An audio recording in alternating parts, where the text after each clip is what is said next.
Hello लोगोफोर, नोंथांमोननि गेजेराव आं आरो मोननैसो गोदान आपडेट भिडिअ लानानै फैबावबाय। बैफोर आपडेट भिडिअनिनो गिबि आपडेटआव सावरायगोन लोगोफोर।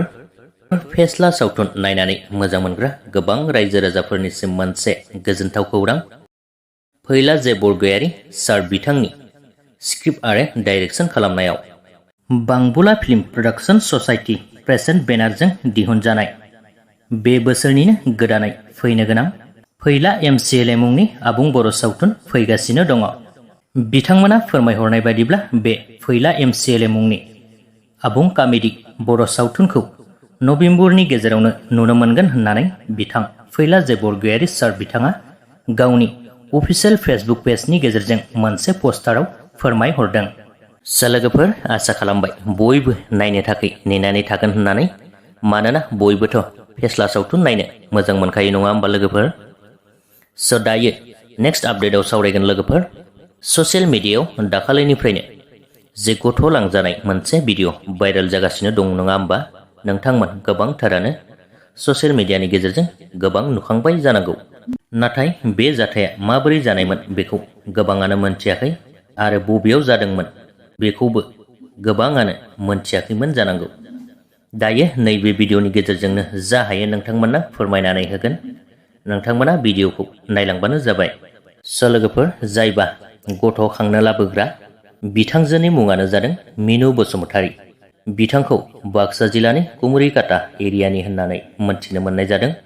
बेराफारसेथिं जायबा बे मिनु बसुमतारी बिथांजोनो गथ'खौ खांनो होलांदोंमोन, बिथांखौ गवालपारा साइडनि होननानै मोनथिनो मोननाय जादों। जायबा उन्दैयावनो मिनु बसुमतारी बिथांनो खांनो होलांदोंमोन, बिथाङा गोरलै समावनो ब्रा ब्रायै खांनो होलांदोंमोन। बिनिफ्राय गावहा गुबुनजों हाबा जाहैफिनदोंमोन होननानै मोनथिनो मोननाय जादों आरोना। नाथाय दायो बेसेबा गोबावनि उनाव दुखु खस्थ'जों फेदेरबाय फोलावबाय, बेनि उनाव दासो गोदानै बिमा बिफा ओंखारनानै गथ'खौ लांनो फैफिनबाय एबा लांबाय। दायो जायबा बे गथ'खौ खांदोंमोन, बिथांमोननि गोरबोआव बेसेदि दुखु जाना दं बिथांमोनासो मोनथिगौ। बिथां मिनु बसुमतारी बिथाङा बुंबावनाय बादिब्ला बिथांमोना गथ'खौ लाबोफिननो थाखाय केस होनो हायोमोन होननानै बुंदों। नाथाय बिथां मिनु बसुमतारीनि हासबेन्डआबो जब मावो जाहैबाय, बेनि थाखाय सम होनो हानाय नङा आरो हासबेन्डनि जबाव माबाफोर एफेक्ट गोग्लैनो हागौ साननानै होनाय जायाखिसै होननानैबो मोनथिनो मोननाय जादों।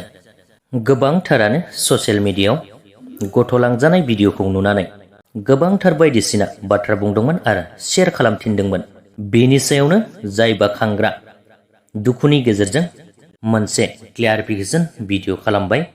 नोंथांमोना जानो हागौ बे भिडिअखौबो नुखांबाय जानांगौ। दायो नोंथांमोना बिथांनि भिडिअखौनो ससे दिन्थिनानै होनोसै, नोंथांमोना नायलांबानो जाबाय। बयनिसिमबो आंनि खुलुमनायखौ जासिहरनाय थाबाय। माबाफोर गोरोन्थि जादोंबा आंखौ निमाहा होगोन होननानै आसा खालामबाय। गथ'खौ आं खांनोसो लाबोदोंमोन आरोना। गथ'खौ आं खांनो लाबोदों नंगौ। बिमाया गावनो जासिनायखाय आं लाबोदोंमोन आरो उन्दैयाव। माने बिफाबो गैया रावबो गैया आंहा दुखुथिया होननानै बियो जासिनानै होलांदों आंनो। ओमफ्राय गावहा आंनो होलांनानै गुबुनजों हाबा जाहैबाय आरो बियो। रावबो गैया, बिफाबो गैया, माबो गैया आरो होननानै आंनो होलांदों। ओमफ्राय मिथिया हसिया नोंसोर वाट्सएप स्टेटास फेसबुक पेज बिदि भाइरेल खालामनाङा, मिथिया हसिया। आरो बे बसुमतारी गुदि मिथिया बिजौ मिथिया नोङो बांद्राय फेसबुक पेजाव भाइरेल खालामनायखौ बन्द' खालाम आरो मोजाङै इउटुब चेनेलाव थांनानै सार्च खालामनानै मोजाङै नाय, होमबानो नुगोन। आरो डिसक्रिपसनावबो लिरनानै होखादों। गावनि फिसाखौ सोरबा बिमाया जोनोम होनानै मालायनो खांनो हरो नामा? आंहाबो फिसा सानै दंखायो, हिनजावसा सासे हौवासा सासे दंखायो आंनाबो। आंना फिसालाया दा फरायगासिनो इन्जिनियार आरो फिसाजोआ डिग्रि फार्स्ट सेमिस्टार फरायगासिनो दङ। आं मालायनि फिसाखौ आं अननानैसो लाबोदोंमोन, रावबो गैया होननायखाय उन्दैयावनो लाबोदोंमोन। माथोल'सो रोंहांदोंमोन।